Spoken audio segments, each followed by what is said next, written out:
All right, what's good, YouTube? I'm put another video with your boy, Everyday Tech Villain. Let's get dangerous.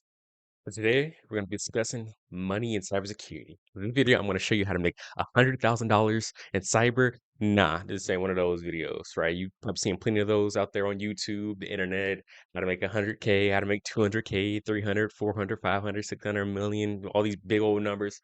It's not realistic, but more so, they always talk about how to make 100 to 120, 150K a year in cybersecurity. Like that's normal. That is not normal in cybersecurity, right? Let's get that out the way. Let's just out of here with that, right? I hate seeing those videos. Oh, make 100K. They don't talk about what it takes to get to that 100K. It's doable, right? But on average, cybersecurity, the range where you're going to be starting off at, you could either go from the low end of between 40 to 80. Depends where you at, what state, what the role you got. You're going to make between 40K to 80K a year, right?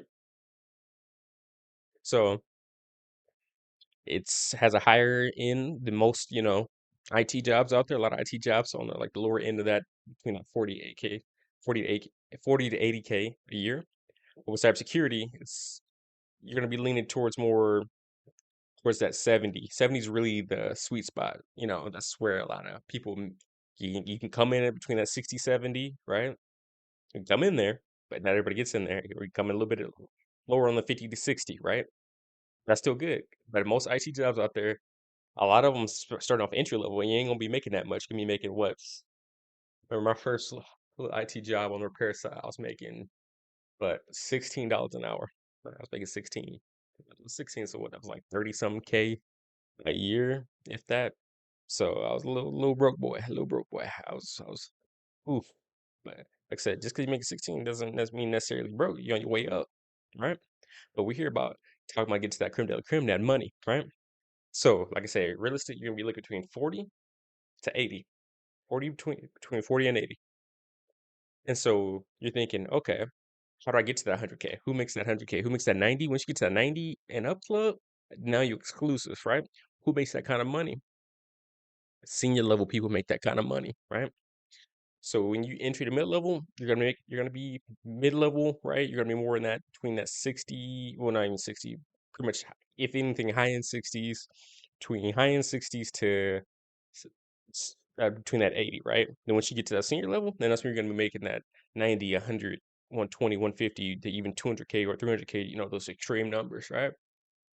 So you may be wondering, okay, where are you at? You work in identity access management. How much do you make? So I won't say exactly how much I make. I'll just say, let's just say I'm going towards more mid-level in my career. So I'll say I'm entry level right now in my cybersecurity. I'm going towards more of that senior level. So I just give you a range between, let's say between about 50 to 70. We'll just say in between that range. Just throw it, like 50 to 70. We'll just throw that out there, right? Give you some hope, right? So I make more than average American, right? But it's all about how you negotiate your deal, right? This is a deal. Your job is a deal. Your contract, right? You contract you and your full time employee. You negotiate the deal. It's the art of the deal, right? So you come in there.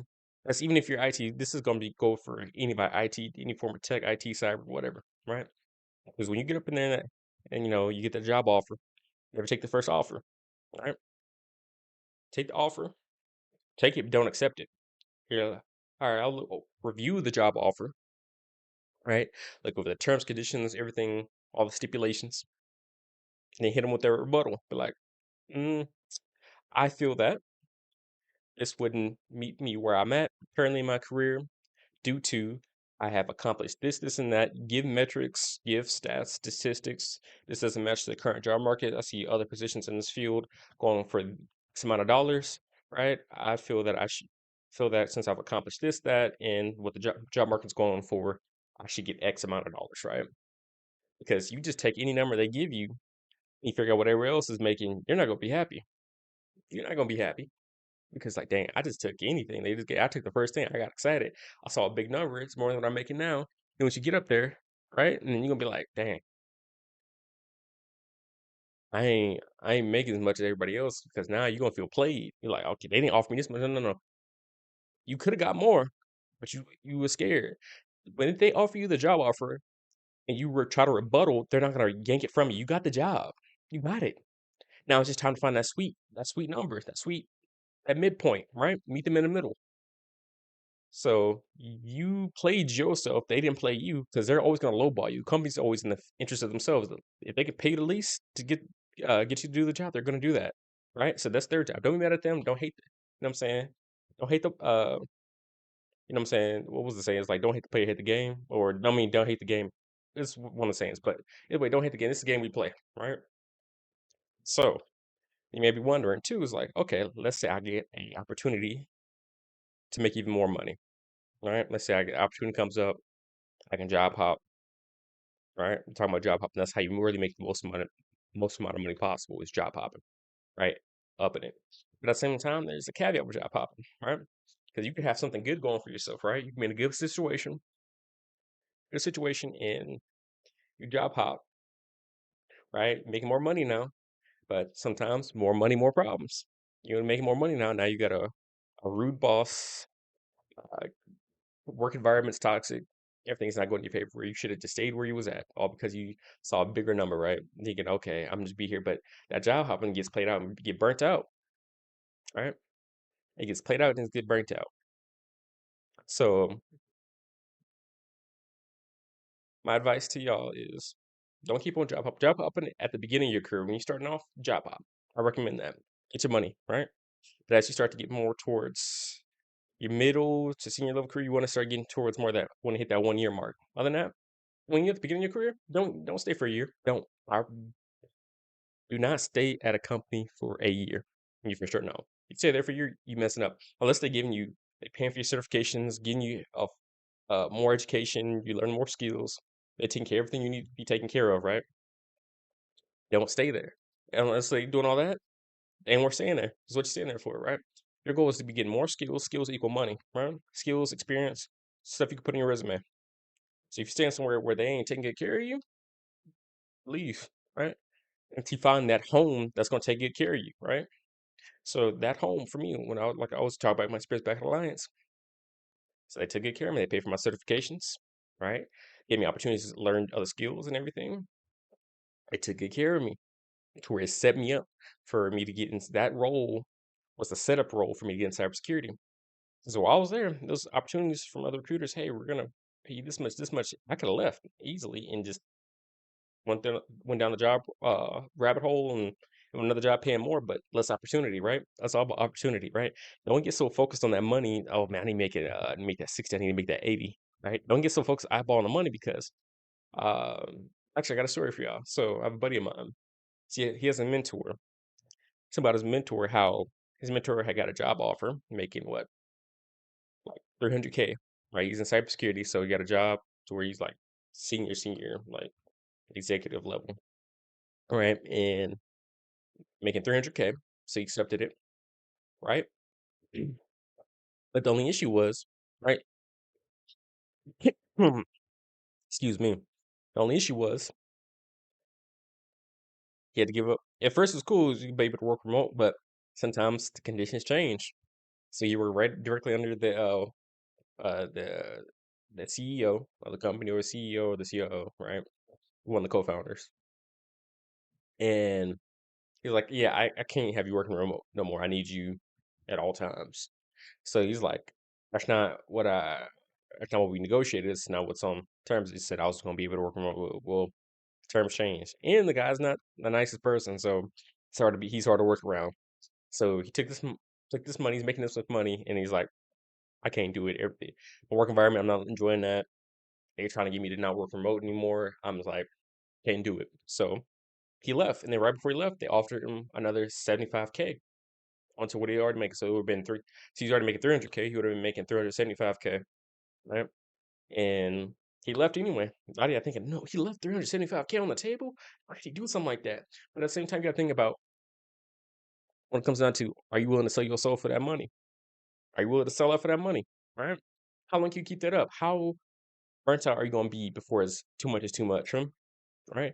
Whether he went to go take a job making about 100K less, right? Went to go make about making 200K, and he was happy.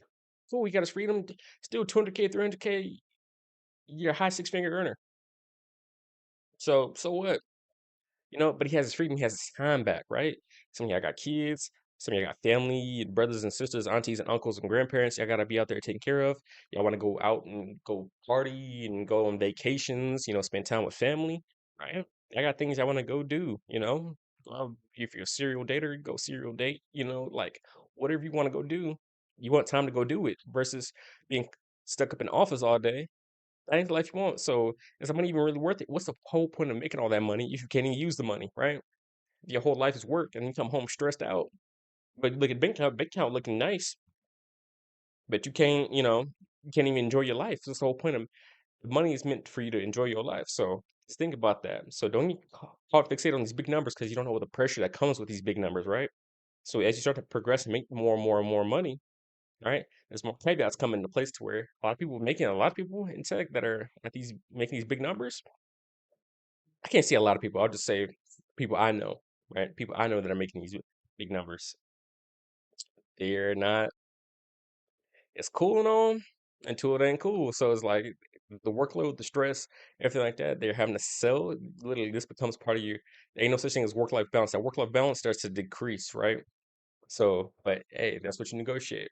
So this was a little bit tidbit about money and like really the truth behind how the money works in cybersecurity, right?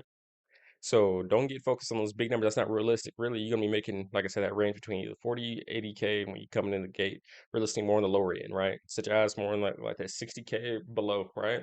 You making 60 up, that's more mid-level, right? Where you get that 60, 60, 70, 80, and then sometimes even 90, right? But them senior people, they're making that's the six-figure people, right? Yeah, some people come in and make six-figure, but do not. Exception does not make the rule. So somebody's anonymously coming in making that kind of money, that's not realistic, right? Base don't base your identity off of them, right? I need to be like them, make that kind of money. I made a mistake too. I'm like, oh, they coming in, make how this guy I need to do with them. Like, no, no, no, no. They might have knew somebody. They might have had certain skill set you don't have. Don't base your identity off of somebody else's success, right? So I'm just leave it at that, right? Drop a comment down below, like the video, and subscribe. I'm your boy, Everyday Tech Villain. I'm out.